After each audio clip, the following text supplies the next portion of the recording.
les vraies roses utilisées en parfumerie. Odeur florale, pétales rouges vifs ou d'un blanc délicat, depuis le 30 mai, le public est invité à s'émerveiller dans le jardin du parfumeur, situé au cœur du domaine de Trianon à Versailles. Dans cet espace de 9000 m², situé autour de l'orangerie de Châteauneuf, près de 300 espèces peuvent être admirées par les visiteurs pour une expérience sensorielle. Soit olfactive, soit esthétique. Et c'est quelque chose de nouveau, surtout parce que dans ces contextes, ils peuvent vraiment se balader en liberté entre les massifs. Et c'est une chose que c'est pas possible dans les autres parties du domaine.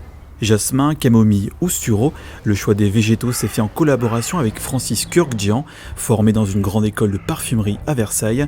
Des variétés sélectionnées pour leur fragrance et plantées dans l'esprit des jardins de Trianon du XVIIe siècle.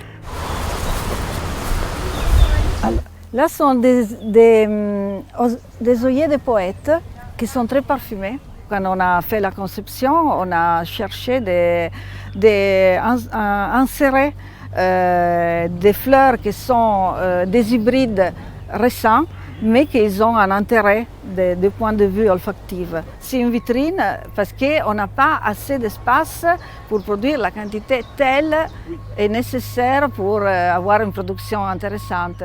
Pour prolonger l'expérience, le château de Versailles organise également des ateliers pour découvrir le secret de fabrication des parfums, présentation des ingrédients et des méthodes d'extraction, des connaissances à acquérir dans ce jardin de curiosité jusqu'à la fin de l'été.